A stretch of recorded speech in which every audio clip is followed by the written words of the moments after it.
Estás escuchando Milenio 3 por Ayuka Nanika. Es una sensación inolvidable, la primera vez que uno visita algún país donde las oraciones de este tipo sobrevuelan el cielo. Siente un profundo estremecimiento. Es muy probable, lo más posible, que no conozca las palabras, el lenguaje, lo que se está diciendo. Pero nota, muy adentro, que hay una espiritualidad profunda en el ambiente. Hemos tenido la fortuna de poder viajar por muchos países islámicos y siempre nos hemos quedado con la sensación de que quedaba algo por contar. Algo que trasladar a nuestros amigos. Un mundo quizá tabú, quién sabe. Quiero preguntarle a todo un experto, a Andrés Guijarro. Andrés, buenas noches, amigo. Hola, buenas noches. ¿Qué estamos escuchando, Andrés?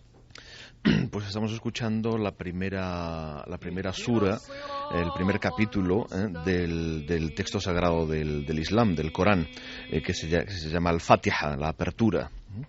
¿Y por qué es importante, y tú lo destacabas, como de alguna forma elemento protector contra el mundo que hoy vamos a descubrir y que tú en parte nos vas a descubrir para toda la audiencia? Ese mundo de los espíritus, espectros, yo no sé si llamarlos casi daimones, seres que no son ni de este mundo ni del otro, seres intermedios. Esto sería una especie de protector espiritual para todo ese universo en el que se cree como una realidad en el Islam.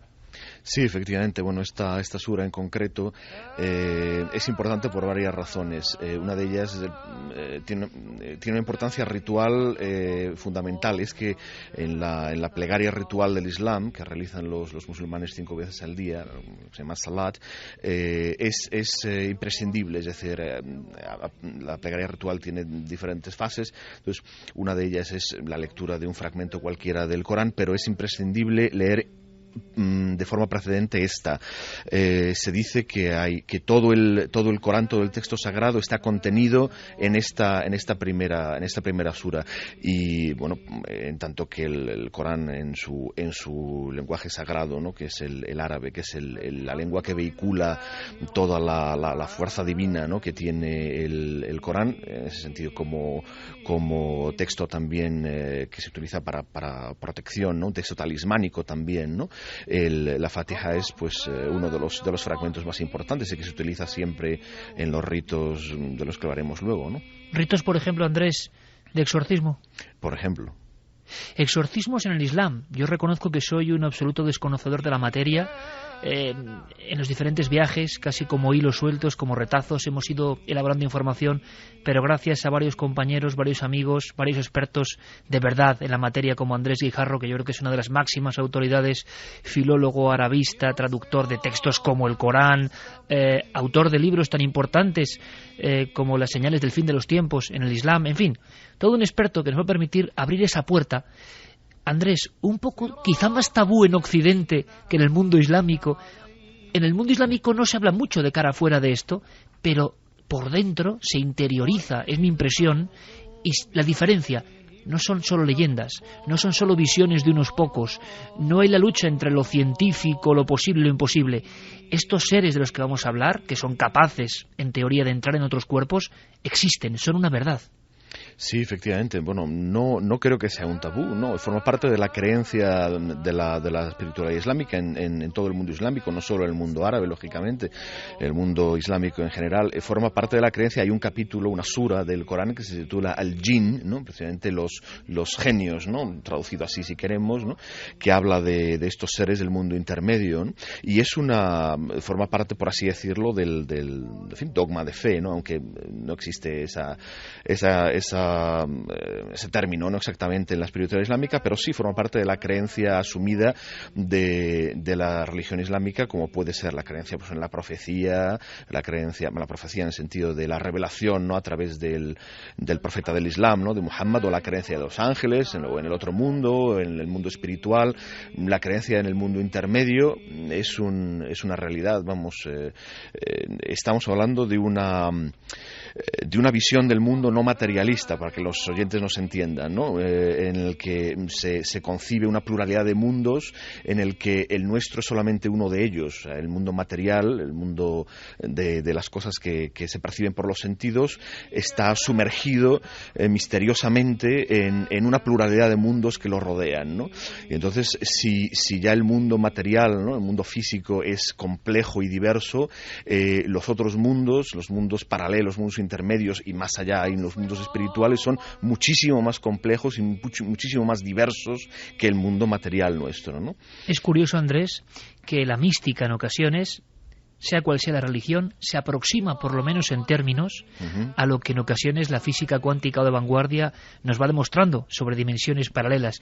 En la fábula, en la imaginación o en la verdad, quién sabe, también se diseñaron diferentes espectros del mundo y se podía cruzar. Esa membrana podía ser cruzada por algunos seres que vamos a conocer. Gracias a Andrés Guijarro yo creo que vamos a tener casi una tipología, una descripción de diferentes tipos de seres. Pero Andrés, antes de embarcarnos, me gustaría que los cientos de miles de amigos en todo el mundo se metieran en la nave radiofónica del misterio y viajasen, y sobre todo si nunca han estado en uno de estos países como los que vamos a visitar, que sientan casi ese aroma, un tanto casi hipnótico de estas palabras, estas músicas que va a poner Noel Calero, que inicie un viaje con nosotros a un mundo que recuperamos, simplemente para arrojar luz, para conocer. Una sola cuestión, si puedes con un sí o un no, Andrés, ¿sigue habiendo posesiones y exorcismos y apariciones de estos seres fantasmagóricos hoy? Por supuesto, continuamente. Pues comenzamos, Andrés, si te parece, nuestro viaje empieza, ¿no, el Calero? Nuestra idea, nuestro viaje, planea por diferentes lugares, por diferentes desiertos, los lugares de ruina, por ejemplo, los lugares abandonados, y lo veremos desde el principio de la historia. Al parecer han sido enclaves donde lo irracional, lo extraño, lo místico se presentaba, se manifestaba. Antes de eso, hablando un poco de lo que es esa profesión curiosa, ¿no? El exorcista y el exorcismo. Parece que del Islam nos llegan documentos de algunos países y de otros que, sin ser islámicos, comparten esta religión y esta creencia. Existen rituales. Yo le preguntaba a Andrés Guijarro si se parecía lo que conocemos, lo poco que conocemos o vislumbramos del mundo del exorcismo en nuestra religión, vamos a decirlo así, occidental. En la religión cristiana, por ejemplo, sabemos de una serie de doctrinas, una serie incluso de ritos a practicar, y también sabemos lo que le pasa al supuesto poseído. Tenemos un documento que nos trae nuestro compañero Santiago Camacho. Santi, buenas noches. Buenas noches, Iker. Existen, al parecer, documentos periodísticos, ha habido incluso cadenas de televisión que han registrado momentos, se han filtrado este tipo de documentos que antes eran prácticamente prohibidos, muy sagrados, lo siguen siendo, de exorcismos modernos. Exorcismos modernos y exorcismos prácticamente en todos los países, no ya del ámbito islámico, sino en todos los países incluso donde hay una amplia comunidad islámica. Si te parece, vamos a escuchar un documento sonoro que lo ejemplifica muy bien, porque es un exorcismo islámico, pero esto fue filmado en Londres hace un par de años. Y la verdad es que nos vamos a encontrar con cosas que, de las veces que hemos puesto exorcismos católicos en este programa, pues nos van a sonar mucho, si no las palabras, si no el idioma, nos va a sonar mucho la emoción bastante escalofriante de lo que sale por la garganta de la poseída o de la presunta poseída. Una cosa más, Santi, ¿puedes explicarnos en una viñeta visual para que a través de la voz nos hagamos una idea? ¿Qué es lo que se ve en imagen que acompaña este sonido? Pues mira, estamos en lo que parece un apartamento, ya te digo que es en Londres, pero está decorado con alfombras, una decoración típicamente árabe, y hay un personaje que es el imán, que está con una chica, una joven, poco más que adolescente, ataviada de blanco, que está sujeta de pies y manos por otras mujeres que están allí acompañando en la ceremonia, pero en absoluto silencio.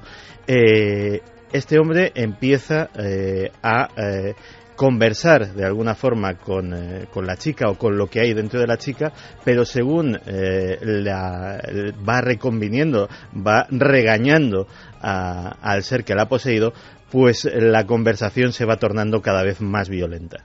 Escuchamos y luego nos sacará de dudas o nos aproximará más a la realidad nuestro compañero Andrés Guijarro. Escuchamos este exorcismo moderno en la comunidad árabe, en Londres en este caso. Jangan keluarkan dari badannya. Perhatikan, Jangan keluarkan dari badannya. perhatikan. Perhatikan. Nah. Oke, kalau kamu udah memperhatikan, maka akan saya bacakan Al-Quran depan kamu supaya kamu tersisa. A'udzu billahi minasy syaithanir rajim. Pegang lagi pegang. Bismillahirrahmanirrahim. Kalau kamu keluar, kamu zalim. Nah, aku nggak mau keluar. Nggak mau. Desde luego, compañeros, da la impresión de que hay fenómenos universales. Sobre eso hemos preguntado en nuestra encuesta. Andrés Guijarro, compañero, es que esto le cambiamos, digamos, los atuendos, la creencia y las frases y nos encontramos con, para muchos, la misma histeria o el mismo problema mental, para otros un fenómeno espiritual real. Se estaba produciendo ahí el típico combate entre el hombre de religión, el hombre de fe y algo que se había metido dentro de, en este caso, una chica. No, sí, aparentemente sí. Hay similitudes y hay cosas diferentes entre el concepto de exorcismo en el mundo católico o mundo cristiano en general y mundo islámico. Hay efectivamente muchas cosas en común, pero hay otras que son diferentes. ¿Cuáles son las comunes? Vamos a intentar establecer una especie de comparativa para saber de este mundo que yo creo que es muy desconocido. Bueno, pues vamos a ver, cosas en común. En principio, un ser de naturaleza no humana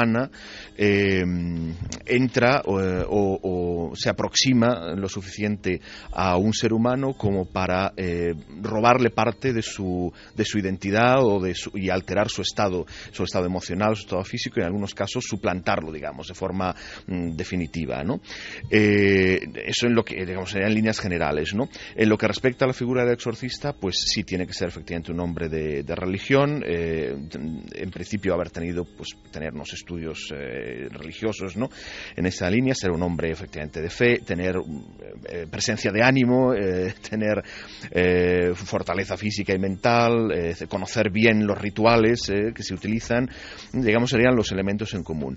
Y ya empezarían ahí las diferencias. El fenómeno de posesión por parte de un jinn, que habría que entender, primero explicar qué significa esto. O sea, en el mundo cristiano, el ser que posee es siempre un demonio o el demonio, es decir, un ser de naturaleza absolutamente malvada, satánica, desviada, y que lo que quiere es matar o destruir o hacer perder la fe de la persona a la que posee y de su entorno. Esto en el mundo islámico no es exactamente así. No es exactamente así. El que posee, o la entidad, digamos, que posee al ser humano en el mundo islámico es un jinn, es un ser del mundo intermedio, y como decíamos antes, el mundo intermedio es un mundo mucho más complejo que el mundo físico. Es decir, hay una pluralidad de seres de este mundo, el mundo de los junun, ¿no? Que es el plural de jinn, ¿no?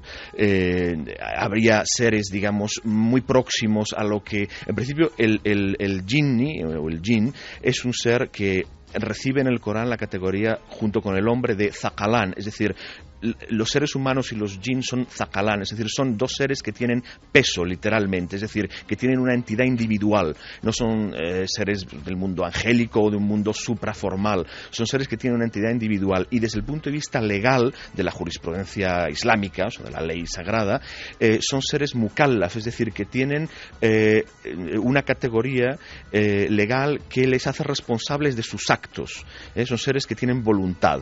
Ahora bien, dentro de este mundo intermedio hay una pluralidad enorme de seres de naturaleza diversa. O sea, habría, como estábamos diciendo, los que tendrían una naturaleza próxima a la del ser humano y otros que serían seres periféricos, por así decirlo, y no siempre satánicos, no siempre malvados, no siempre demoníacos.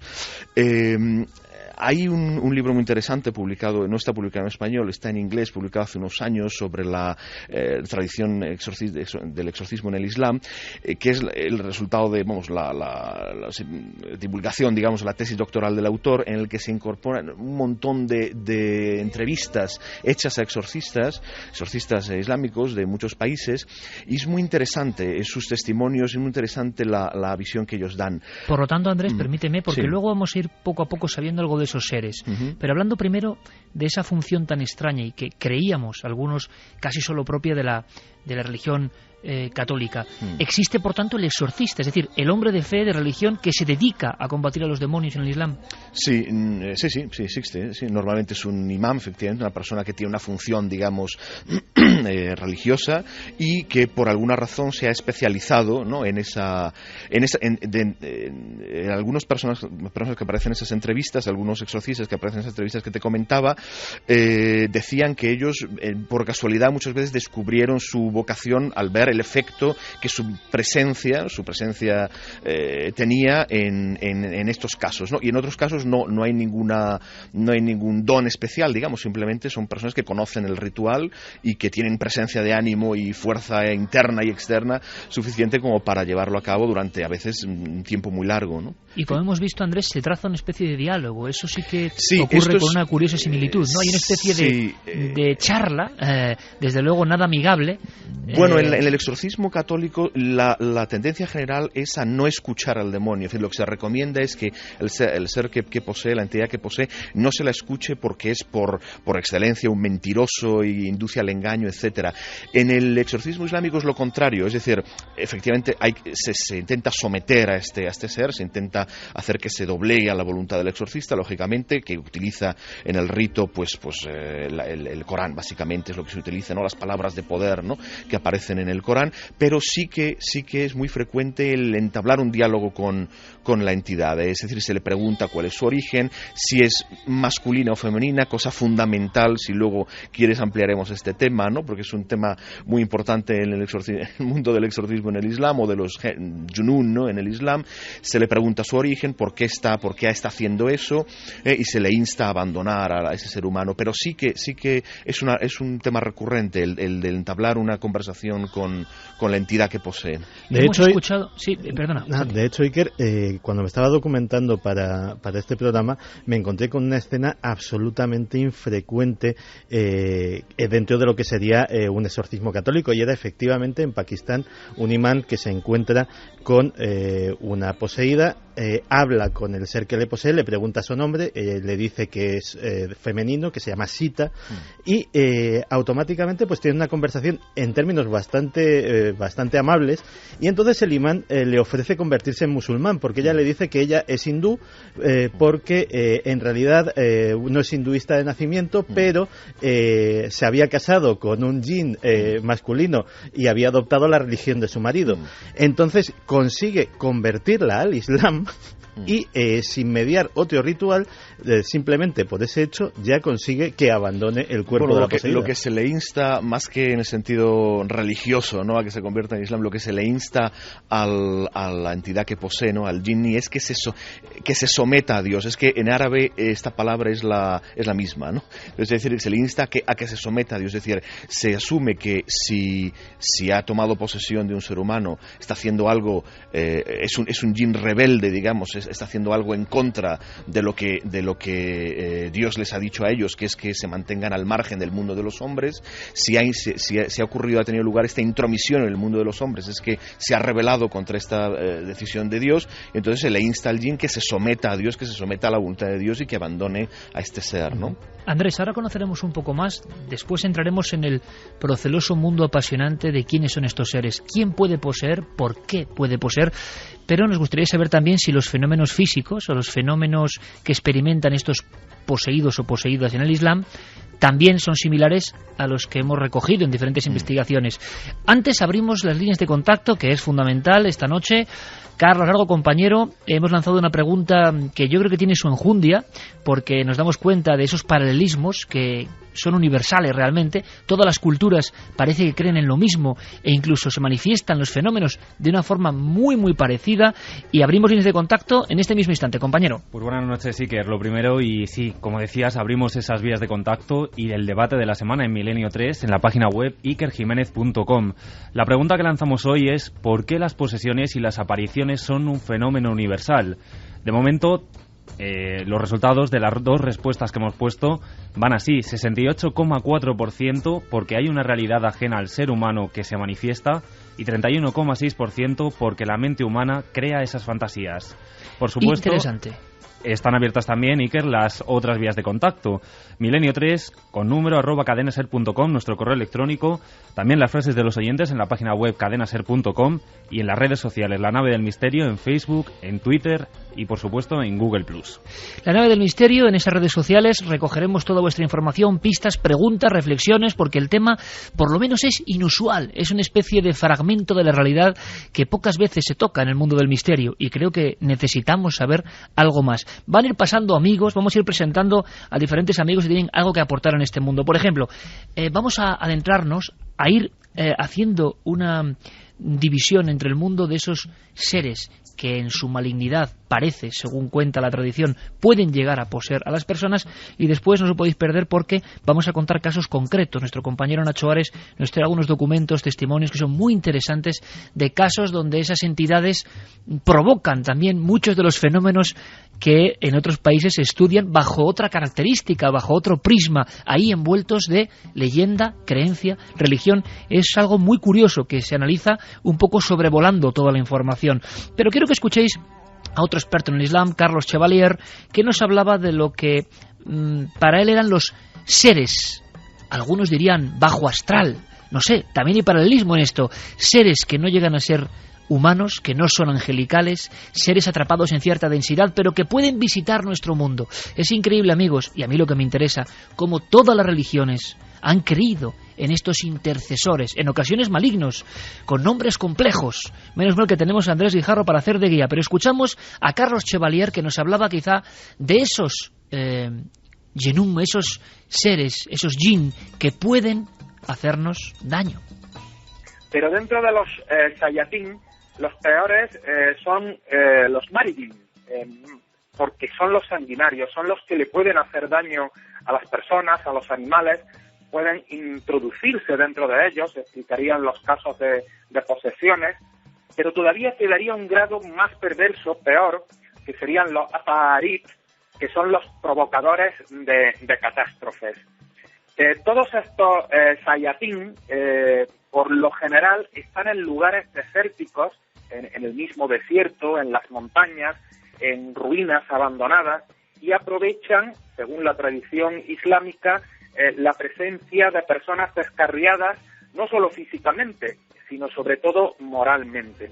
Arenas, ruinas, lugares desolados, vamos a visitarlos. Andrés, parece otra de las características, entornos propicios. Esto siempre me ha parecido muy interesante, porque arqueología y misterio, por muchísimos motivos, y nuestra audiencia lo sabe, han estado siempre como engarzadas, ¿no? En muchos lugares, en nuestra propia tierra, incluso en España, donde ha habido yacimientos arqueológicos, se van superponiendo, como si fueran sustratos, precisamente de un yacimiento, de una cata arqueológica, otro tipo de sucesos y leyendas.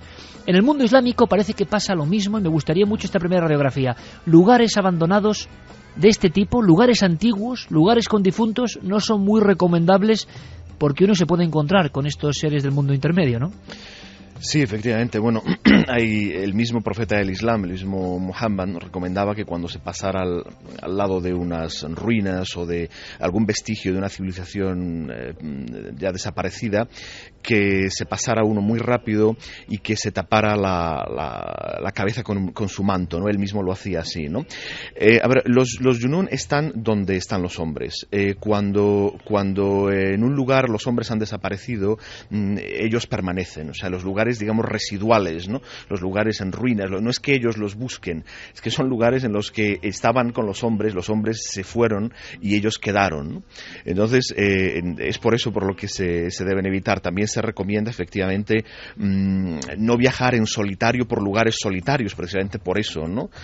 Porque uno nunca está solo en realidad, ¿no? Y siempre, todas las tradiciones espirituales, en el Islam una de ellas, aconsejan no quedarse desprotegido, ¿no? En determinadas situaciones, ¿no?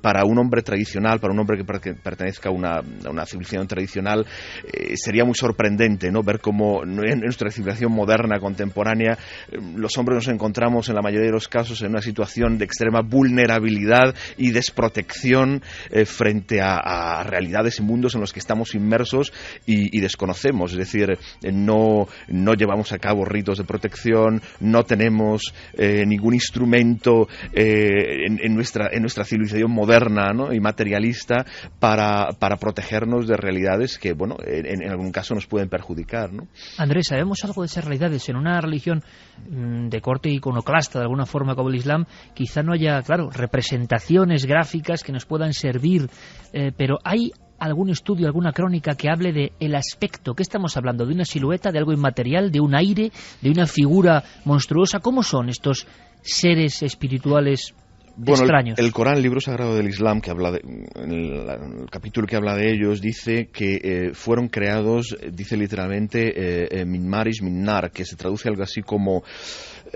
una mezcla entre fuego y aire o un fuego sin humo. Esto es una forma de referirse a la substancia, ¿no? Por así decirlo, de la que están compuestos. Es una sustancia sutil que no es material ni es absolutamente espiritual, que es intermedia. Un fuego sin humo. Sí, o una mezcla entre aire incandescente y fuego, ¿no? Es simplemente una forma de indicar cuál es la naturaleza de estos seres, ¿no? Es efectivamente una naturaleza intermedia, no es luminosa o espiritual, absolutamente inmaterial, como puede ser la angélica, ni es física, como puede ser la de los hombres o la de los animales. En cuanto a su aspecto, claro, su aspecto real no es visible, pero sí que pueden en algunas circunstancias manifestarse. De todas formas, digamos, la ley que aplica, ¿no? que debe aplicarse tanto para ellos como para nosotros es no provocar el contacto, es decir, que no haya intromisión. Según la tradición islámica, ellos están en este mundo desde antes de la aparición del hombre, fueron creados antes de la aparición del hombre, nos llevan ventaja en ese sentido, pero son mundos que no deben entremezclarse. Y cuando esto ocurre, pues hay casuística al respecto, ¿no? Quiero decir, hay posibilidades de que alguno de esos seres tome una apariencia individual y entre por razones X en nuestro mundo y cohabite o coexista con los humanos, pero es la excepción y no es recomendado en absoluto provocar ese contacto, ¿no? ¿Cómo se provoca ese contacto? Pues según la tradición islámica, por ejemplo, a través de, digamos, actividades invocatorias tipo magia, tipo brujería, lo que hoy llamaríamos pues la ouija, espiritismo. Es decir, son actividades invocatorias que abren puertas a seres de este mundo que no respeten la ley que se aplica tanto a ellos como para nosotros, que es la de no entrometerse, ¿no? uno en el mundo del otro. Sí que se insiste en que ellos son mucho más conscientes de nuestro mundo que nosotros del suyo. Es decir, son en cualquier caso las cosas que se dicen, ¿no? En la tradición islámica de los Junun son las mismas que en las tradiciones occidentales antiguas se han dicho de los elementales, ¿no? Yo desde aquí recomiendo, por ejemplo, a nuestros oyentes, si se quiere conocer la naturaleza de estos seres en profundidad, que se acceda a un libro que sí que está publicado en español, del gran sabio del siglo XV, Paracelso. Es un libro que en español se tradujo el título como El libro de las ninfas o algo así, si no recuerdo mal. Está publicado, creo, en Obelisco hace ya algunos años, y ahí hace un examen pormenorizado de la naturaleza de estos seres, de su diferente tipología, etcétera, de la misma forma en que se puede hacer en la tradición islámica. Pues vamos a seguir ahondando. ¿Cómo son esos seres? ¿Por qué el exorcista del Islam pregunta si el espíritu que posee es masculino o femenino? Hay ritos, frases, vamos a escucharlas, de protección. ¿Sabéis que, por ejemplo, incluso las pirámides ni más ni menos que las pirámides de Egipto estuvieron envueltas por fantasmas, según la tradición y algunas crónicas, o que algunos de los grandes cronistas del tiempo árabe en España dejaron por escrito también encuentros con estos sucesos en ciertos lugares. Bueno, yo creo que va a haber que descubrirlo. Y después, además, vamos a tener muchísima información y algunas novedades. Una sección de Zapping Internacional que trae nuestro compañero Diego Marañón, reportaje sonoro de Javier Sierra, hora para la conspiración. Bueno, pero ahora, como siempre, lo primero, las noticias del misterio en la SER.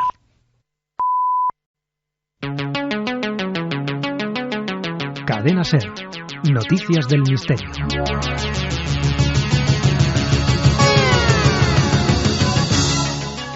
Comenzamos nuestro repaso semanal por el mundo del misterio en la localidad coruñesa de Betanzos, donde un colectivo cultural ha dado a conocer una ciudad subterránea que se esconde bajo la actual. Un entramado de pasadizos, la mayoría de ellos inaccesibles, que desembocan en los aledaños de la iglesia Santa María de Azogue y en varias casas del municipio que disponen de un acceso privilegiado a esta ciudad oculta. ¿Pero para qué se utilizaba? Nuestra compañera Teresa Villas de Radio Galicia nos lo cuenta. Algunos documentos hablan de estas galerías como minas de mercurio autorizadas durante el reinado de Carlos III, pero todavía hoy se oyen leyendas que apuntan a la existencia de tesoros escondidos. La Asociación Cultural Dédalo de Bric ha dedicado los últimos 20 años a su estudio, defiende que su construcción es anterior y el hecho de que todos los túneles acaben bajo la iglesia de Santa María do Afougue les ha llevado a pensar en un uso ritual de estos espacios. De La Coruña nos vamos hasta Cádiz, donde expertos en genética de la Universidad Complutense de Madrid han constatado la presencia fenicia en esta localidad en unos esqueletos hallados en el Teatro Cómico de la ciudad. El paleopatólogo Manuel Calero nos habla de cómo estaban los cuerpos. A 4,5 metros de la altura del suelo actual aparecieron individuos sin enterrar y con signos de muerte in situ por hechos violentos. A uno se le pudo hacer un TAC y se supo que tenía una fractura de fémur y una malformación en la cabeza, en el cráneo. Estaba boca abajo y con la mano izquierda alzada. Junto a él, aproximadamente a 5 metros y algo, había otro individuo sin cabeza y con una gran piedra de unos 50 kilos sobre sus piernas. ¿Y cómo llegan los especialistas a la conclusión de que esos restos son fenicios? Manuel Calero nos lo cuenta. Como hubo suerte y en los 3 individuos había restos de dientes, pues se pudo hacer ADN mitocondrial. El individuo del siglo VIII ha dado un haplotipo, o sea, una secuencia genética absolutamente un ADN fenicio. ¿Y qué ocurre con el individuo más joven? El ADN muestra un 50% de marcadores genéticos típicamente fenicios y otros 50% del marcador genético que se llama H. Y vamos con una noticia sorprendente. Según publica el diario inglés Daily Mail, el expresidente de Estados Unidos, Eisenhower, tuvo 3 contactos con extraterrestres. Esto es lo que afirma Timothy Good, ex asesor del Pentágono y del Congreso de Estados Unidos. Al parecer, los encuentros se llevaron a cabo en 1954 en la base aérea Holloman, en Nuevo México. Eisenhower, con el apoyo del FBI, organizó estas cumbres interplanetarias donde los extraterrestres les hicieron saber que venían con intenciones pacíficas. Según Good, la primera reunión se concertó con humanoides de apariencia nórdica, pero el pacto de no agresión definitivo se firmó con una raza popularmente conocida como grises. En 2010, Henry McElroy, funcionario de New Hampshire, aseguró haber visto un documento secreto destinado a Eisenhower que corroboraría estos encuentros. Y continuamos en el interior de la Tierra, en este caso en una cueva de la península croata de Pelgesak, donde se ha hallado un extraño zodiaco. Se trata de fragmentos de un zodiaco de hace 2100 años que los científicos sospechan que sea la tabla del astrólogo helénica más antigua encontrada hasta ahora. Los estudiosos la han llamado la tabla Nakovane. Está realizada en marfil y sobre todo se pueden observar los signos de Cáncer, Piscis, Géminis y Sagitario. El arqueólogo y biblista Javier Alonso nos habla del interés que tenían los pueblos de aquella época por conocer el futuro. Bien, el hallazgo lo que confirma es que todos los pueblos mediterráneos, no solamente los más conocidos como los griegos o los romanos, todos estaban interesados en conocer el futuro de las personas y la forma habitual ya desde tiempos muy antiguos en Mesopotamia es el conocimiento de la carta astral del recién nacido, la posición del Sol, la Luna y todos los planetas en el momento del nacimiento. La semana que viene, muchas más historias aquí, en Noticias del Misterio. Esto que está sonando ahora mismo, queridos amigos y amigas de Milenio 3, es música ancestral, auténtica, de pleno corazón del Cairo. Y claro, uno cree vivir una película cuando se envuelve de todo esto y más si persigue los misterios, como por ejemplo hace nuestro compañero Nacho Ares. Quiero saludarle ya porque trae algo que yo no conocía y que me parece asombroso para completar este extraño puzzle fascinante del Islam y la conexión con lo paranormal sobrenatural. Nacho, compañero, buenas noches. Hola, Ike, ¿qué tal? Buenas noches. Yo no sabía algo que tú me contabas, que nos va a contar ahora uno de tus entrevistados allí in situ en el Cairo, y es la conexión entre las pirámides y los espectros, los jinn, que parece que rondaban por las ruinas más célebres de toda la Tierra, yo creo. Vamos a escucharle si te parece y luego me amplíes la información, ¿te parece? Perfecto. Bueno, los primeros árabes que entraron a Egipto cuando vieron a las pirámides, ellos hablaron sobre las fantasmas mismas que construyeron a las pirámides. Los mismos árabes, los musulmanes en el siglo VII, cuando invadieron a Egipto, la primera descripción de las pirámides que ellos hablaron sobre las fantasmas que construyeron a las pirámides. Hemos escuchado bien, me parece maravilloso, no sé de dónde viene esta tradición, quizá ante la complejidad de las construcciones, una teoría que yo jamás había escuchado, pero que allí se comenta, Nacho, en el Cairo se comenta, en los tiempos arcaicos, fantasmas o seres de otro mundo construyeron las pirámides, y lo dicen los egipcios. Desde luego que sí, escuchábamos a Walid Mamdouh, que es un guía egipcio, intérprete de español, muy buen amigo nuestro y que sigue muy de cerca Milenio 3 desde tierras del Nilo, ¿no? Y hace eco de una tradición que es milenaria, en efecto, como escuchábamos ahora en este testimonio, los árabes, los primeros musulmanes, cuando llegaron a Egipto y vieron las pirámides, vieron que aquellas construcciones eran realmente insólitas, insólitas desde luego no solamente por la forma, sino también por la interpretación que ellos hacían de esas construcciones.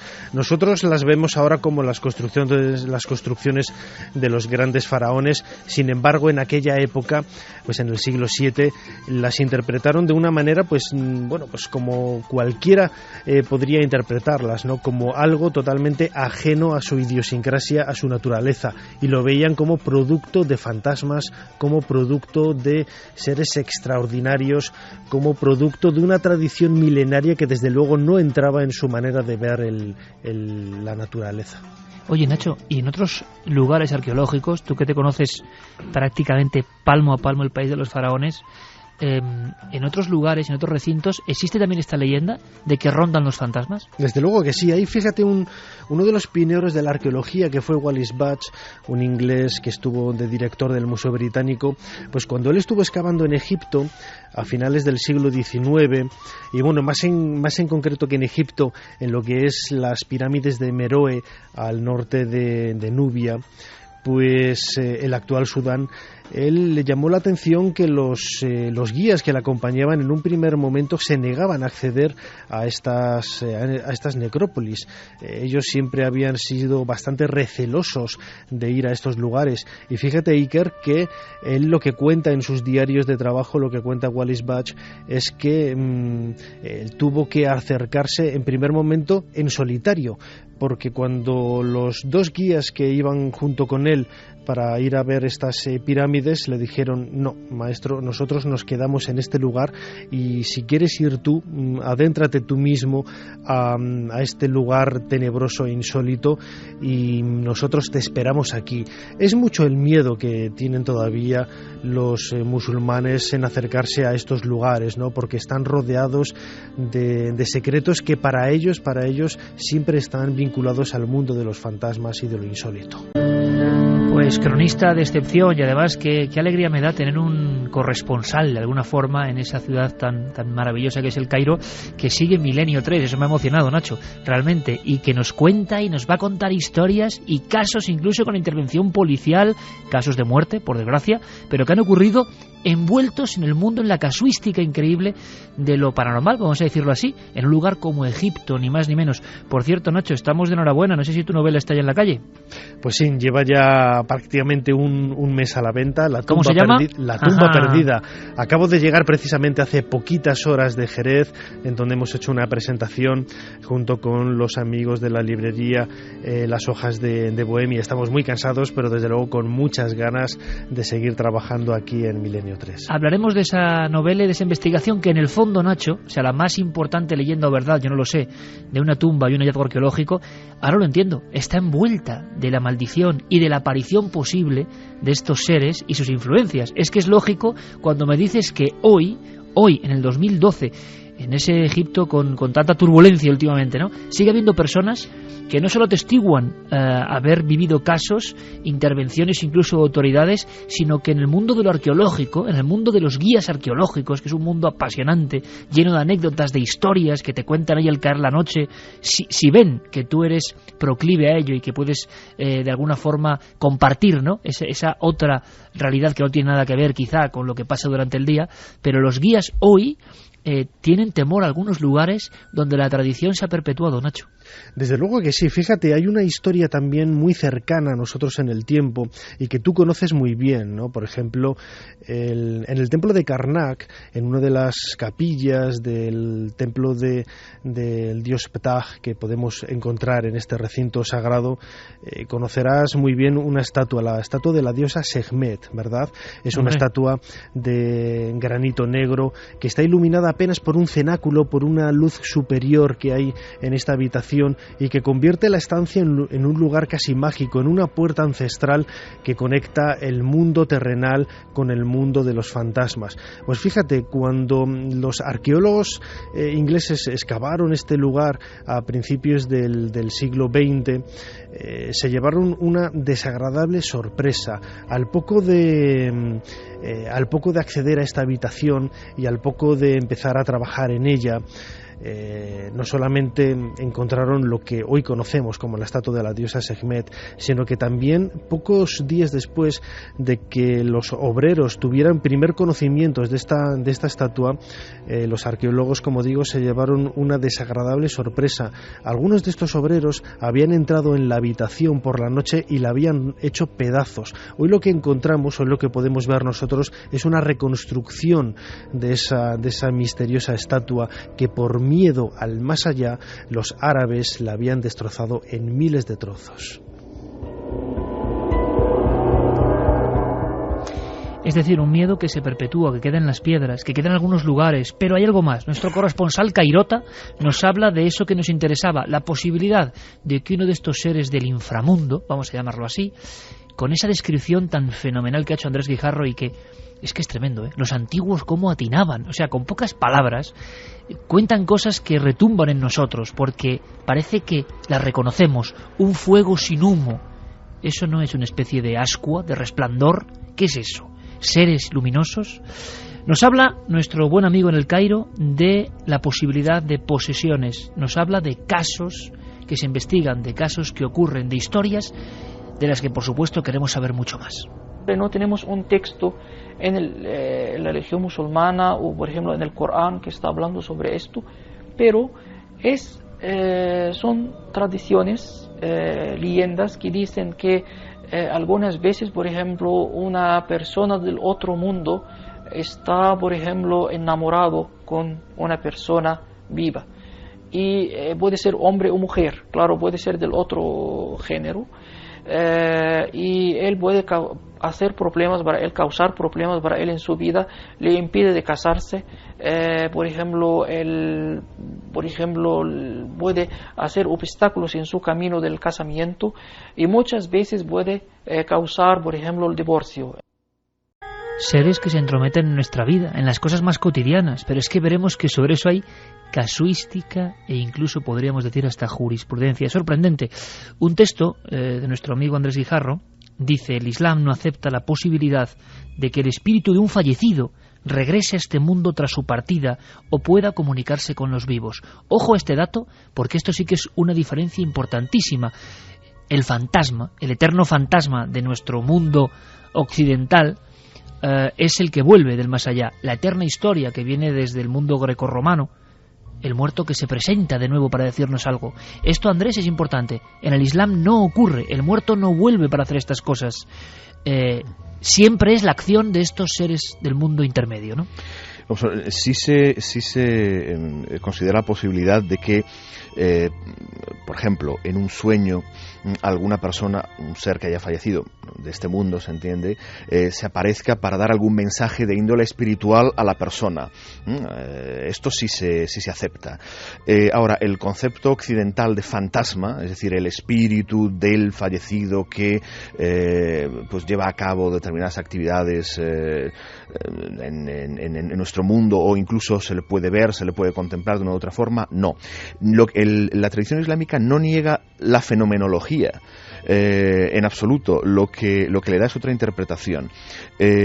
Todos esos fenómenos de tipo pues paranormal, poltergeist o apariciones fantasmales, etcétera, siempre se vinculan, es decir, cuando están relacionadas aparentemente con una individualidad de este mundo que ha fallecido, con un ser humano que ha fallecido, siempre se vinculan a un tipo de jinn que en árabe se le llama qarin, que significa efectivamente compañero, y que consistiría en un jinni, un jinn, un ser de ese mundo intermedio, que ha ido acompañando a esta persona durante toda su vida, porque ha tenido algún tipo de afinidad especial hacia él, por razones misteriosas, ¿no? Que obviamente no se conocen. Ha ido acompañando todos los días de la vida, o prácticamente todos los días de la vida, a esta persona, de tal forma que ha ido creando una especie de personalidad doble, ¿no? De forma que si este qarin no es bueno, digamos, es de naturaleza negativa, cuando la persona, el ser humano, ha fallecido, y según la tradición islámica, pues su esencia espiritual ya está en el mundo espiritual y no va a volver de ahí, no va a comunicarse con los seres humanos. Si durante algún tiempo este qarin, jinn gemelo, digamos, de este ser humano al que ha estado agregado, digamos, toda su vida, sí que puede fingir o hacer ver a las personas que todavía siguen aquí, a familiares, amigos, etcétera, o seguir apegado, digamos, a la realidad física, doméstica, etcétera, que era de la persona que ha fallecido, y manifestarse de alguna otra forma, incluso a veces de forma voluntaria, imitando la personalidad del ser fallecido, para engañar, para, en fin, perturbar, para molestar o para aterrorizar, incluso si decimos si este qarin es de naturaleza negativa, ¿no? O sea, el qarin sería un poco un clon del más allá, de alguna forma, ¿no? Un calco, una sombra. Sí, efectivamente. Este es un mundo muy complejo. Vamos a ver, el mundo de los seres del mundo intermedio son seres de naturaleza psíquica, por entendernos. Entonces, muchas veces resulta muy difícil saber dónde termina el ser humano y dónde empieza el jinn, o dónde empieza el jinn y dónde termina el ser humano. Algunos sabios del Islam han dicho que de los elementos que componen al ser humano, de todos los elementos que componen al ser humano, materiales, psíquicos, sutiles, energéticos, espirituales, el ser humano es un agregado de todos esos elementos. El ser humano tiene un grado muy alto de naturaleza jinn. De naturaleza jinn, es decir, de alguna forma un elemento de nuestra naturaleza comparte esa misma naturaleza de estos seres del mundo intermedio, ¿no? Vamos a hacer una cosa, vamos a escuchar otra oración que nos ha proporcionado Andrés Guijarro, otra oración que hace de talismán. No es un versículo, es un versículo. Sí, son todos los ritos del exorcismo, que pueden tener pequeñas diferencias entre exorcista y exorcista, se basan fundamentalmente en la utilización de determinados versículos del Corán. Es decir, es la herramienta por excelencia, ¿no? Esto es, Andrés, el Ayat al-Kursi. Sí, efectivamente, es la ley del trono, ¿no? Vamos a escucharlo y nos cuentas qué es, porque esto de que un ser de otro mundo se pueda entrometer de alguna forma poseyendo o no, pero haciendo la vida imposible, incluso con temas amorosos por en medio, nos ha sorprendido, y creo que esto nos va a proporcionar todavía datos que nos van a dejar alucinados, a mí y a la audiencia. Lo vais a comprobar. Escuchamos estas palabras, Ayat al-Kursi. Bismillahirrahmanirrahim. Allahu la ilaha illa huwal hayyul qayyum. Andrés, cuéntanos, ¿esto qué es? ¿Qué estamos escuchando? Bueno, esto es un fragmento de una sura más larga del Corán y es por excelencia el fragmento talismánico del Corán. Todo el Corán en sí mismo es talismánico, es una herramienta de protección, en tanto que en su lengua sagrada, atención, no en las traducciones, sino en su lengua sagrada, en la lengua que fue revelado, que es el árabe, y que es la lengua, digamos, que vehicula todas las bendiciones y que vehicula la energía, ¿no?, divina, por así decirlo, y que se puede utilizar con estos fines. Este fragmento y las dos últimas suras, los dos últimos capítulos del Corán, son dos suras breves, una que se titula Al-Falaq, ¿no?, la aurora, y la última que es An-Nas, los hombres, son por excelencia las tres herramientas básicas del exorcista en el Islam. Y los usos que puedo hacer de ella, pues si quieres entramos en ellos ya, ¿no? Por supuesto, directamente, y sobre todo, si es posible, que no hablemos solo de fábula, sino de realidad creída profundamente, como que uno de estos jinn puede entrometerse en matrimonios, puede poseer a mujeres o a hombres. Vamos, eso tiene que ver con lo que comentábamos antes, una de las diferencias entre el concepto de posesión en el Islam y en el cristianismo. El cristianismo la posesión siempre es producto de la malignidad del ser que posee, ¿no?, que es de naturaleza satánica o demoníaca. En el Islam no siempre es así.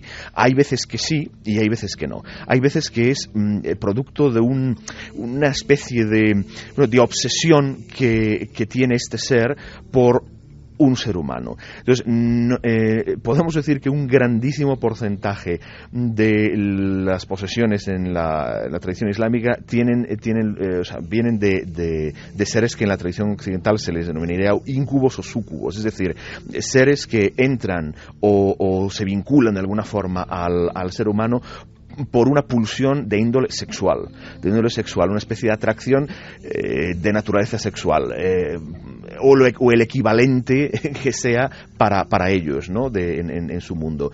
De forma que hay muchos de los ritos del exorcismo, cuando el exorcista le pregunta ¿por qué te has entrometido en la vida de esta persona? ¿Por qué has entrado en ella?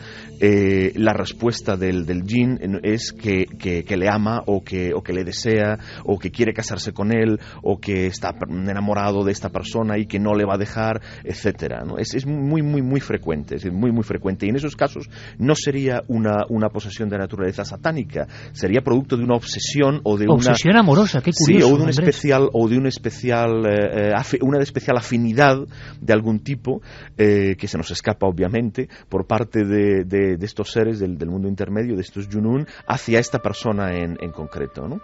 Y en cualquier caso, y luego también insiste los exorcistas en el Islam que no hay siempre un mismo grado de posesión, es decir, no todos los casos serían tan radicales como el que hemos oído antes o como el que estamos acostumbrados, a ver, pues en el mundo cristiano a través del cine, etcétera, ¿no? Hay muchos grados, y ese sería el definitivo, en el que el ser ya domina, digamos, completamente a la persona, ¿no? Se ha adueñado de su voluntad, se ha adueñado efectivamente. Pero habría muchos grados, ¿no? Manifestaciones de obsesión espontánea, ¿no?, por parte de la persona, ¿no?, del ser humano, me refiero en este caso, ¿no? U otros muchos grados, ¿no?, de posesión por parte de este ser. En cualquier caso, el ritual siempre consiste en la lectura sobre la persona, ¿no?, poseída de estas aleyas. En algunos casos se utilizan elementos, por ejemplo, el agua o el agua de rosas o el aceite de oliva puro, sobre el que se recitan, ¿no?, estas aleyas. ella, es decir, se carga este soporte, ¿no? En este caso el agua de rosas o el aceite de oliva se convierten en soporte que va a vehicular esta energía que transmiten estas palabras sagradas, y bien se le hace beber a la persona, bien se le baña con ella, bien se le dan masajes o se le fricciona, ¿no? con esos elementos ya cargados, pero básicamente es la lectura, la recitación una y otra vez de estas aleyas concretas o de otras que siguen un orden especial. El orden especial de los versículos del Corán para el exorcismo es un orden que ya estableció el profeta del Islam, el profeta Muhammad, que él exorcizaba, lógicamente, como exorcizó Jesucristo y como han exorcizado todos. ¿Él exorcizaba?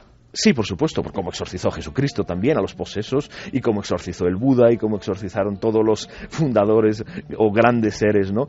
Fundadores de religiones. Como ¿no? un elemento importante que ahora parece, no voy a decir que sea vergonzante, sino que parece de un mundo muy bizarro, muy extraño, muy escatológico, pero sin embargo todos los grandes fundadores de las grandes religiones, es bueno manifestarlo, Andrés, tenían este don, ¿no? El de enfrentarse a los demonios. Sí, por supuesto. Es que, como decíamos antes, solamente una civilización o una mentalidad absolutamente materialista y que entiende que el mundo empieza y acaba en lo que podemos tocar o ver o percibir por los sentidos, no contempla la posibilidad de que haya otras existencias, ¿no? Que nos afectan, lógicamente, en tanto que coexisten con nosotros, nos afectan, ¿no?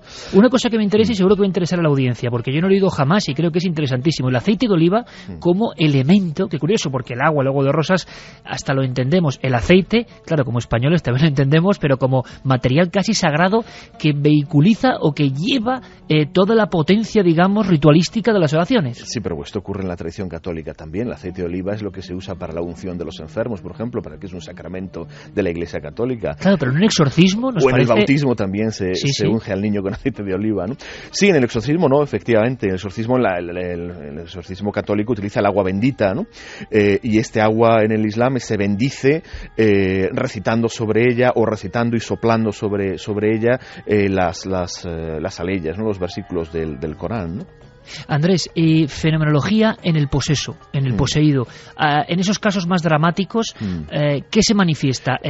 ¿Pasa lo mismo que en los exorcismos más conocidos de otras culturas? Ahí sí que hay, en los casos extremos o de posesión total, sí que hay una práctica afinidad 100%, vamos, con lo que ocurre en el mundo cristiano o en otros mundos, ¿no? Efectivamente, bueno, pues episodios violentos. Muchas veces, dicen los exorcistas, ¿no?, de la tradición islámica, el jinn está oculto, no se manifiesta más que cuando empieza el exorcismo, es decir, cuando empieza a escuchar los versículos del Corán, es cuando la persona empieza a tener un comportamiento violento o, en fin, empiezan a ocurrir manifestaciones, pues en fin, como ocurre en xenoglosia, una fuerza sobrehumana, episodios de levitación, o de, en fin, los mismos episodios que ocurren en los exorcismos de la tradición católica. Ahí sí que prácticamente no hay ninguna diferencia. Otro curioso paralelismo, como esos seres enamoradizos del otro lado, que en el fondo es la historia de los íncubos y súcubos de otras culturas que visitan por la noche y vampirizan de alguna forma, ¿no? Es decir, todo tiene una base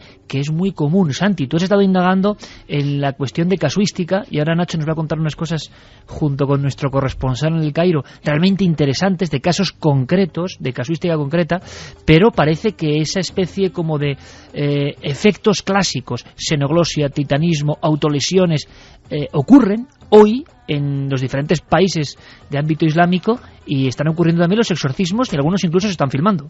Sí, de hecho hay, como ya te he dicho, prácticamente en todos los países del ámbito islámico se está dando el exorcismo.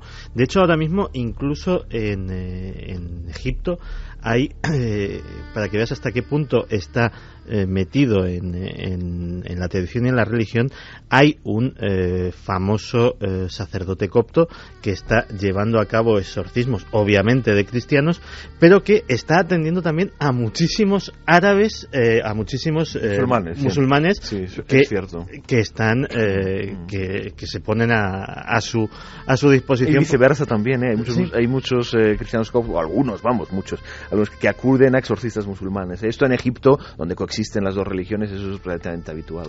Y desgraciadamente también he constatado un fenómeno que también se da en la tradición del exorcismo cristiana, que es el exorcismo que sale mal o el exorcismo que es llevado a cabo por alguna persona no preparada o especialmente fanática. Recordemos los casos pues del exorcismo del Albaicín o del exorcismo de Annalise Mitchell, que fue llevado a cabo por sacerdotes pero también acabó fatal. Hay ejemplos en el Islam también. Y hay ejemplos en el Islam. De hecho, tengo aquí ahora mismo el caso de una joven marroquí de 22 años que murió durante un ritual de exorcismo porque fue obligada a beber 11 litros de agua presuntamente para la purificación. De hecho, los padres de la joven quisieron detener el exorcismo y llevarla en ambulancia, pero el exorcista o presunto exorcista les detuvo diciendo que era la única forma de expulsar al demonio de allí. También me he encontrado pues los típicos, este encajaría más con lo del exorcismo del Albaicín, personas que no tienen ninguna cualificación, que directamente se meten por fanatismo o por, llamémosle entre comillas, buena voluntad a una tarea de estas. Y en Kuala Lumpur el año pasado se dio un caso atroz en que un joven, Muhammad Fauzi, de 23 años, ha sido sentenciado a una larga pena de prisión porque acabó con la vida de sus dos padres, de ambos progenitores, al quererles practicar un exorcismo que además, según la prensa birmana, es muy comedida y entra muy poco en los detalles, pero a los que sometió, cito textualmente, a abusos imposibles de reproducir. Lo cual pues da mucho lugar para la imaginación. Pero efectivamente, o sea, igual que ha habido en el ámbito cristiano, pues exorcismos que han acabado mal, pues también evidentemente los hay en el mundo musulmán. Es curioso porque estamos aprendiendo una vez más y ahora escucharemos vuestras reflexiones, opiniones, preguntas para pasar luego a la casuística que está pasando hoy, que está ocurriendo hoy. Casos recientes que me parecen muy interesantes y de los que yo jamás había oído hablar, pero es cierto que nada parece casual. La lucha entre la luz, las sombras, el bien y el mal, en todas las religiones del tiempo más arcaico, parece que tienen los mismos patrones. Y eso ya en sí es una gran pregunta. No todo es quizá azar o las cosas se inventan por pura fantasía. Sobre eso iba un poco la encuesta. Da la sensación de que hay unos bloques, unos cimientos. Da igual la religión, da igual el pensamiento hacia dónde derive después. Parece que hay unas bases que nos cuentan la misma historia, una sin duda estremecedora y fantástica historia. Seguimos viajando. Carlos Largo, hacemos caso, ponemos por supuesto micrófono a nuestra audiencia. Vamos a repasar la encuesta de la semana en Milenio 3 en la página web ikerjimenez.com. ¿Por qué las posesiones y las apariciones son un fenómeno universal? Ahora mismo, un 67,7% opina porque hay una realidad ajena al ser humano que se manifiesta y el 32,3% de nuestros oyentes opina porque la mente humana crea esas fantasías. Reflexiones, pensamientos al aire, a las ondas, nunca mejor dicho, de nuestros oyentes. Juan Antonio Ortiz Sánchez nos comentaba esta práctica era común en las sociedades antiguas y tenía su origen en la magia. En la antigua Babilonia o Irak, los sacerdotes rompían una imagen de arcilla o de cera que simbolizaba al diablo, con el fin de destruir al demonio real. Los griegos y los egipcios realizaban ritos similares. Muchas religiones siguen hoy practicando el exorcismo en todo el mundo. Qué interesante mensaje, por cierto, y qué bien documentado. Nacho también nos decía, impresionante el exorcismo, sin entender el idioma se veía esa lucha, esa confrontación y el grito desgarrador, gran tema el de hoy. Diego Brito Álvarez, la primera, nos se refiere a la respuesta de la encuesta, a la de que es una realidad ajena al ser humano. Él opina que independientemente de la ideología, esas fuerzas oscuras son propias del mundo, incluso diría del universo, varían las creencias y los ritos, pero lo que no varía es el fin y la fe. Celia Marcuentas nos preguntaba que qué opinamos sobre que el Islam podría ser la religión del diablo de los cristianos. ¿Podría ser un indicador de la persecución de cristianos en muchos lugares del mundo? Bueno, es un tema interesante y del que hablaremos y del que se está investigando y prepararemos un dossier que creo que va a sorprender en un futuro. Silian también nos comentaba, las posesiones y las apariciones son un fenómeno universal porque el mal no entiende de razas ni culturas. Las posesiones se producen en personas que le tienen tanto miedo al mal que creen que está dentro de ellos. Juan Miguel, por ejemplo, decía, ¿hay también casas encantadas en el mundo árabe? Ah, qué buena pregunta. Pues mira, Carlos, vamos a hacer una cosa. Vamos a escuchar a el buen amigo de Nacho Ares, nuestro oyente y corresponsal en el Cairo.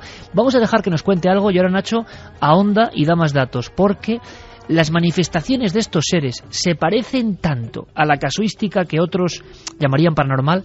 Es decir, yo planteo esto, ante los mismos fenómenos, el matiz cultural, el matiz tecnológico, el matiz de la persona concreta que los interpreta es quien da el nombre, quien bautiza. Fenómeno de poltergeist. Y luego si ocurre, por ejemplo, en una barriada del Cairo hace unos años, es un jinn, ¿no?, que está actuando. Pero en el fondo, lo que se está observando parece muy similar. Escuchad, por favor, con muchísima atención. Era una viuda que vivía con su hijo en una casa. Escuchaba un sonido extraño que le llamaba, la invitaba para hacer relaciones sexuales.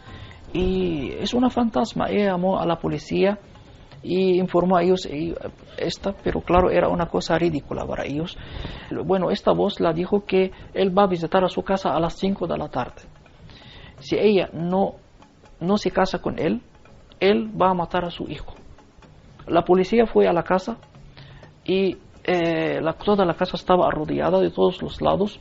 A las 5 de la tarde ellos encontraron las ventanas, se abrieron muy rápido, entró un viento y escucharon todos a una voz que dijo, te he avisado. Ella agarró a su hijo, estaba abrazando a él. Esta fantasma o este espíritu sacó al hijo de sus brazos y la echó en el techo y le mató. Nacho, abuela pluma, historias que ha recogido y en este caso historias con intervención policial y de final de los años 60. Sí, apareció publicado como testimonio de una de las informaciones recogidas por las investigaciones de Said Ismail, un periodista egipcio que suele publicar temas de este sentido, ¿no?, en el periódico Al-Akhbar, ¿no?, en las noticias.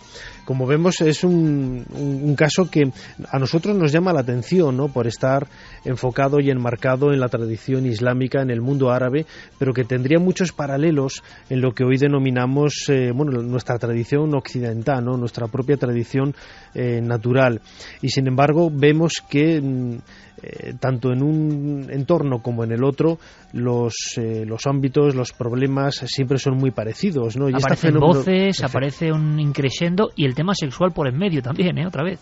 Efectivamente, antes lo comentaba Andrés Guijarro, el tema sobre todo, como bien comentabas ahora, de la fenomenología extraña y sobre todo con esos pequeños matices, esos flecos vinculados al mundo de la sexualidad de los jinns, pues nos resulta bastante curioso, ¿no? Y tiene una serie de salientes que todavía no tienen explicación. Es curioso, Nacho, luego me comentarás porque hay periodistas, algunos curiosos en cuanto a su proceder, porque informa de este tipo de sucesos envueltos de leyenda, envueltos en ocasiones de datos y, bueno, sus publicaciones no dejan de ser un material sumamente interesante, como esto que nos cuenta ahora Carlos Chevalier, y es las oraciones tradicionales, no las que emplea el exorcista, sino las oraciones, vamos a decir, para salir al paso, o casi las frases que se comentan, se dicen, esto imagino que es tradición puramente popular, entre quienes creen que estos jinns pueden aparecerse en cualquier momento. Escucha, ya veréis qué interesante. La más efectiva dicen que es pronunciar la frase en el nombre de Dios en árabe, Bismillah. Suena fortísimo, repetida y enérgicamente. Sin embargo, los sufíes de Al-Ándalus tenían por costumbre algo todavía mucho más corto, que era pronunciar el pronombre sagrado, él, en árabe. Él, en árabe, referido a Dios, se dice Hua, pronunciado no como H aspirada, sino con lo más profundo de la garganta, cerca del esternón. Eso pronunciado con una cadencia como de fa sostenido era lo que hacía que cualquier jinn maligno se apartara rápidamente y, si era un jinn creyente, ayudara al hombre a seguir por la vía del Islam que había elegido. Esto en el fondo es llegar a lo más profundo y lo más humanizado de los ritos, como cuando escuchamos en la eterna Galicia, todavía hoy, hacer el círculo alrededor de uno para protegerse de las ánimas o de las apariciones. Pequeña ritualística, ¿no? Pero muy interesante, un valor antropológico tremendo. Como, por ejemplo, este gesto que me sorprende porque lo he escuchado en algún otro lugar del mundo. Veréis qué curioso. Hay algunas costumbres, por ejemplo, extrañas que hacen, por ejemplo, en la boda. En las zonas, por ejemplo, populares, que, por ejemplo, el novio o el marido pone su ropa al contrario, al revés. Bueno, él dice que esto también para expulsar a los espíritus y los genios, algo así. Por ejemplo, él pone la ropa íntima al contrario. Ritos cotidianos, Nacho, ritos cotidianos que se siguen practicando en el Cairo del 2012.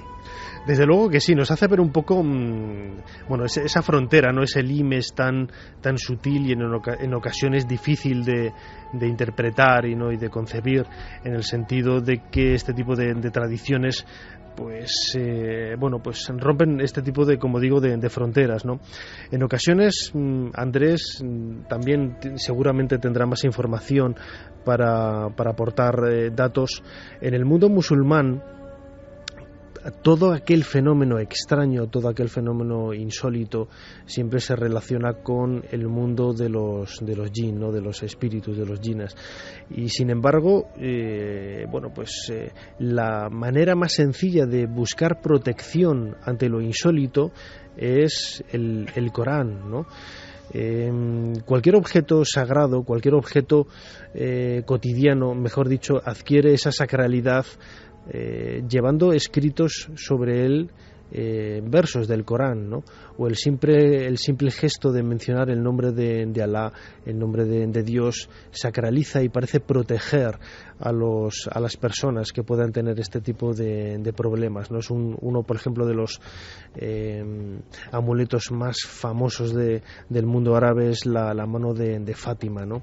El más conocido, quizá, ¿no? Quizá, efectivamente, es la mano de Fátima, en el sentido de que las diferentes teorías, las diferentes hipótesis de trabajo que intentan explicar la sacralidad de este objeto es quizá el que la propia mano del ser humano lo que nos hace es escribir el nombre de Alá, ¿no? Esta mano abierta, ¿no? Esta mano derecha, ¿no? Son quizá esos elementos que a nosotros nos resultan insólitos, pero que desde el mundo, desde el punto de vista de una persona árabe, pues quizá, desde no un árabe, sino un musulmán, quizá tiene también esos matices de verosimilitud, ¿no? En muchos lugares del mundo islámico yo he visto esas manos abiertas y otras incluso solamente en lugares más pobres. Recuerdo la frontera de Túnez con Argelia, las manos que habían sido manchadas en barro quizá y puesta en el dintel de las puertas, ¿no? Como si fuese una mano que ahuyenta a ese mundo o a ese inframundo que puede estar rondando, Andrés. Y realmente la magia es una forma cotidiana de protegerse, pero como siempre la magia tiene peldaños que no deben recorrerse. Tú al principio del programa decías algo que dicen idénticamente, por ejemplo, los exorcistas en España, los exorcistas oficiales, siempre ponen al espiritismo, a la magia y a la invocación como, incluso a la Ouija, por supuesto, el elemento por donde estos seres entran en la vida de los hombres y las mujeres. Y esto se repite en el Islam. Sí, efectivamente, así es, en tanto que la magia, es decir, las energías que se mueven en la magia son energías del mundo sutil, es decir, no es un mundo espiritual, no son energías del mundo espiritual, sino que son energías más próximas al mundo material, son del mundo intermedio. Entonces, involucrarse, digamos, en este tipo de rituales que normalmente tienen un elemento invocatorio, que por cierto, esta es una de las razones por las que se supone que dice la tradición islámica que el intentar el contacto con los junún nos perjudica a nosotros y les perjudica a ellos, en el sentido de que como gran parte de estos rituales tienen que ver con tienen elementos invocatorios, es decir, se les solicita la ayuda de estos seres o se les invoca de forma directa o indirecta, muchas veces de forma indirecta y sin ser consciente de ello el invocador, pero se les invoca de alguna forma, es decir, en el sentido de que se uno intenta formar parte de alguna forma, utilizar elementos de su mundo, pueden llegar a creerse lo que no son, es decir, puede llegar a perjudicarle en el sentido de que estos seres tienen una tendencia al endiosamiento, es decir, al ver que los seres humanos necesitan de ellos,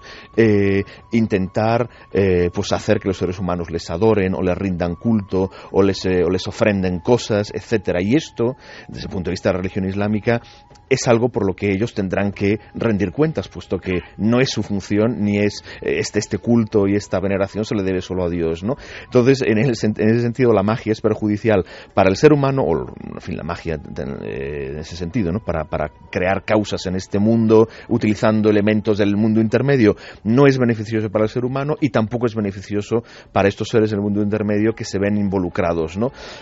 Y sí, en tanto que hay siempre un elemento invocatorio, es una puerta, claro, es una puerta de acceso, ¿no? Y hablando de puertas, Andrés, ¿la Ouija o algo similar en el mundo islámico? ¿Se tiene conocimiento de su No uso? existe, no, la Ouija, bueno, incluso, no digo que no haya quien la practique, pero no pertenece a la tradición islámica y no... Y no hay ningún sucedáneo, ¿no? De alguna forma de invocación de ese tipo con las letras. No, de esta forma no. Sí que hay rituales mágicos y brujeriles, si se quiere, ¿no? De invocación y para utilizarlos a los yunún, efectivamente para causar mal o bien en el mundo material, en nuestro mundo, pero no está un instrumento para contactar con, en fin, los fallecidos o los... No, así no lo hay. Bueno, vamos a escuchar algo que sí que hay y que es curioso. Cuando hemos trabajado en alguna ocasión en otro mundo tan distinto como el de Japón, la cultura japonesa, sus mitos, sus fantasmas, al final están ahí los trazos paralelos, que es lo que queremos un poco observar, lo universal de estos fenómenos del hombre y de lo que parece que no es el hombre, quién sabe. En Japón, por ejemplo, hay una creencia tremenda de las casas de mal augurio, las casas que están, por ejemplo, junto a lagos, junto a charcas, sobre todo junto a canalizaciones de agua, puentes donde queda agua acumulada, sobre todo el agua estancada. Y para los japoneses el agua estancada significa un lugar donde los yurei, en este caso, que también incluso recuerda, ¿no? Son todo términos muy parecidos. Sí, también se en el puede mundo aparecer, islámico, ¿verdad? El tema del agua estancada. También. Sí, Mira, cualquier Andrés, sitio en el que haya algún grado de corrupción, un vertedero de basuras, agua estancada, sí, porque se entiende o se considera que estos elementos, digamos, inmateriales, esas energías de la materia orgánica en corrupción, son una de las cosas de las que se alimentan al menos algunos de estos seres. Ahora me das más detalles, Andrés, Sí. pero quiero que escuchemos a nuestro compañero en el Cairo, porque fíjate, existe esa conexión y nos lo contaba de esta forma que parece increíble, pero ahora tú nos vas a dar más datos. Agua, a mí me pareció muy sorprendente, porque el agua, con ese sentido purificador, pero sin embargo, si está estancada, si está bajo algún edificio, si lleva mucho tiempo ahí en la oscuridad, mal asunto. Escuchamos. Además de las historias de la voz que pueden escuchar del agua, que por ejemplo se arrojaban mujeres en la agua por ejemplo puede ser una mujer se suicida, por ejemplo un hombre se suicida y después de a lo largo de muchos años se podía escuchar una voz que le llama desde el agua. Esto pasaba muchas veces en las aldeas. Sí, siempre en las aldeas hay una relación entre el agua y las fantasmas. Siempre cuando estás cerca, tienes una casa cerca de un lugar que tiene agua, un canal de agua, por ejemplo un brazo del río Nilo, hay posibilidad de ver algo extraño. Alguien que te llame desde el agua, una voz extraña, algún ruido. Alguien que te llame desde el agua. Qué curioso paralelismo ha surgido aquí, Andrés, ¿verdad?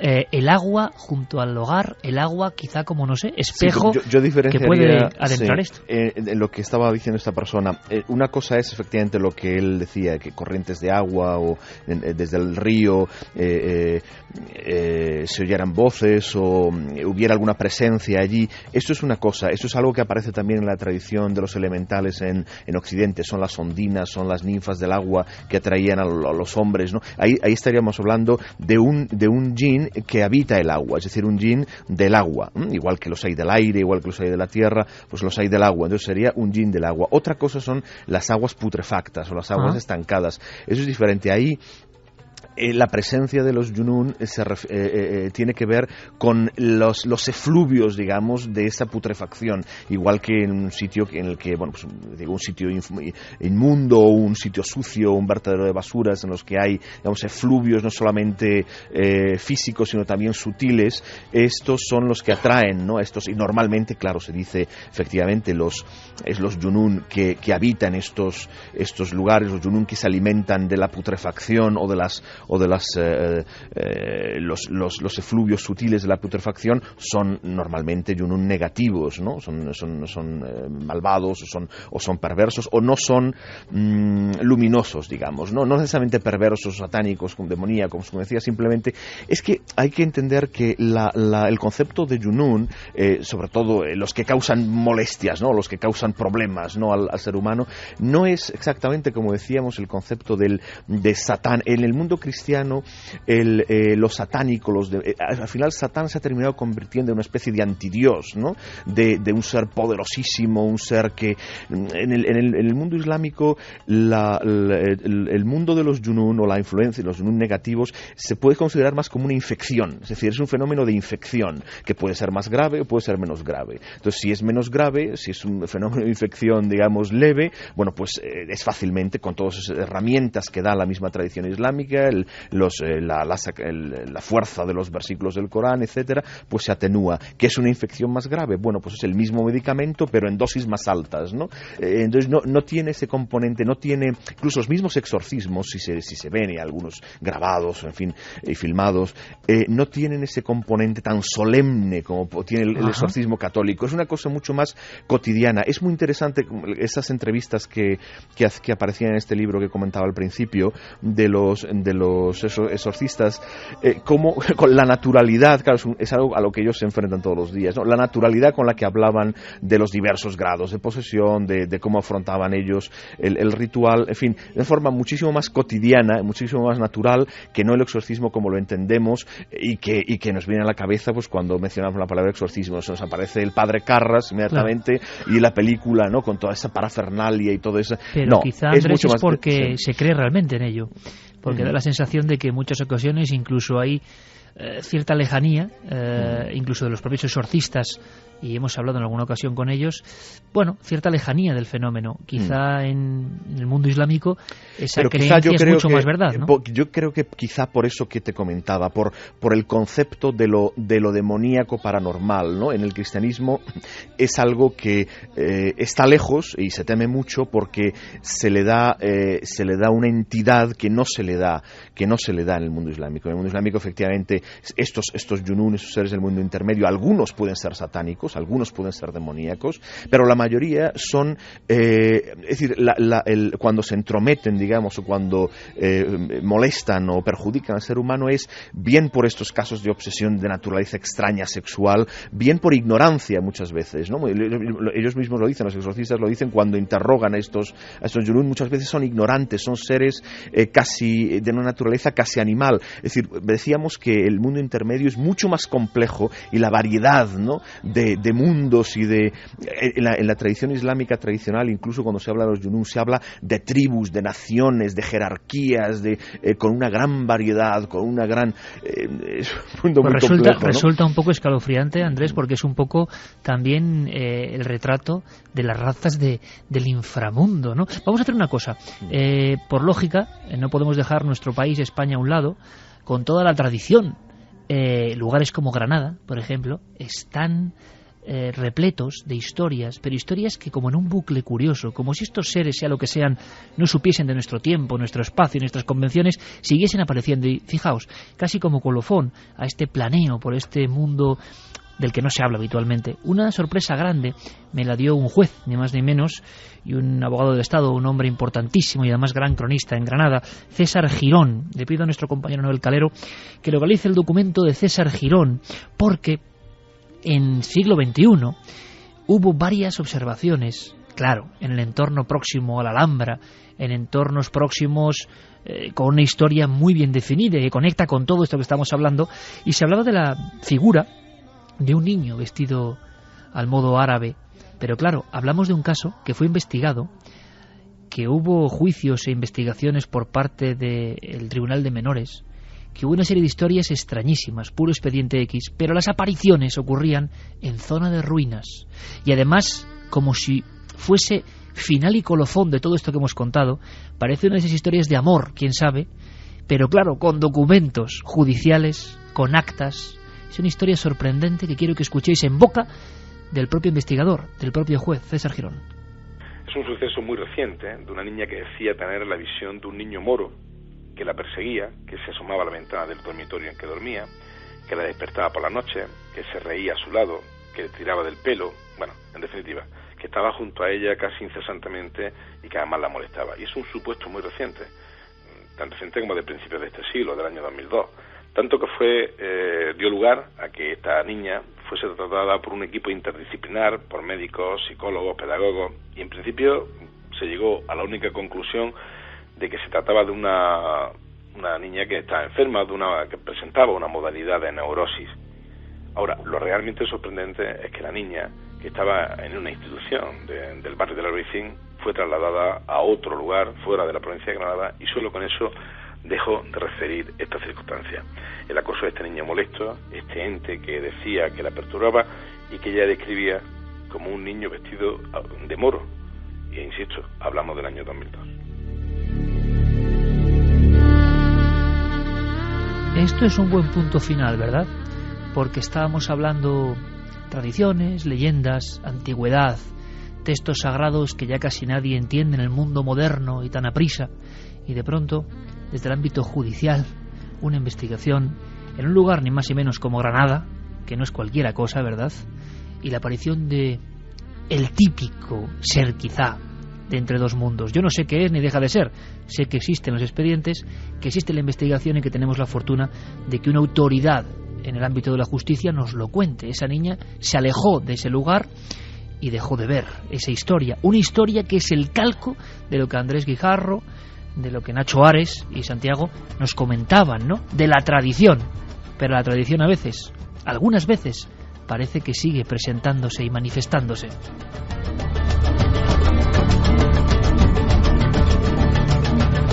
Y con este punto final, para asombrarnos, para comprobar que todas estas cosas no solo son viejos legajos, sino que ocurren en silencio, en ámbitos de los que no suelen salir, y que gracias a la amistad que tenemos con tanta gente nos lo pueden contar y os lo pueden contar, nos quedamos con cierto escalofrío, ¿no?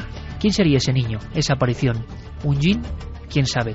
Yo quiero agradecer a Andrés Guijarro y a Nacho Ares, a ambos el esfuerzo que han hecho por contarnos unas cuantas cosas, por hacernos aprender y por trazarnos un mapa absolutamente desconocido para la gran mayoría, estoy seguro.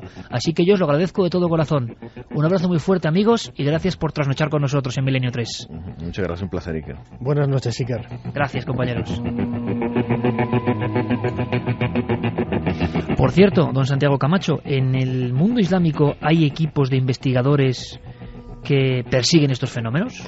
Pues aunque parezca mentira, sí los hay, y de hecho me he encontrado con un país en concreto, que de hecho Diego nos va a contar alguna cosa ampliada, en el que hemos encontrado de entrada 2 programas de televisión remotamente primos de Cuarto Milenio. ¿En Pakistán? En Pakistán. Y un equipo de investigadores, un auténtico grupo de cazafantasmas, como los cazafantasmas norteamericanos de los que hablábamos hace algún tiempo en nuestro programa de televisión, que van y son relativamente conocidos y van a programas de televisión a contar sus experiencias allí por todo el país, en el muy islámico Pakistán. Bueno, pues después de conocer un poco el mundo de los jinn, de los yenum, de los amores casi de ultratumba, de las tradiciones que luego se convierten en casos que han pasado incluso en nuestro propio país y han llegado a los papeles de la justicia, de conocer un poco que hasta en las pirámides hubo tradiciones de seres inmateriales, de conocer también, ¿por qué no?, que las ruinas, lugares como los vertederos y ámbitos con aguas estancadas no son muy recomendables porque puede aparecernos lo imposible de repente, después de conocer historias de la policía y de supuestas muertes, e incluso de investigadores que publican en los periódicos de mayor tirada del mundo islámico, después de conocer todo eso, yo os invito a una tercera hora que puede ser apasionante. Se nos ha ocurrido algo que os voy a contar, lo hemos llamado zapping internacional. De vez en cuando tenemos que saber qué se hace por ese mundo sorprendente. Países diferentes, lenguajes por supuesto diferentes, pero el misterio como punto de mira. Y también no os podéis perder, de verdad, el reportaje, el cuaderno sonoro, el cuaderno de campo sonoro de Javier Sierra. Arqueología audible de alguna forma. Es sorprendente y escalofriante. Todo eso y mucho más. A la vuelta, después de las noticias, Milenio 3 continúa.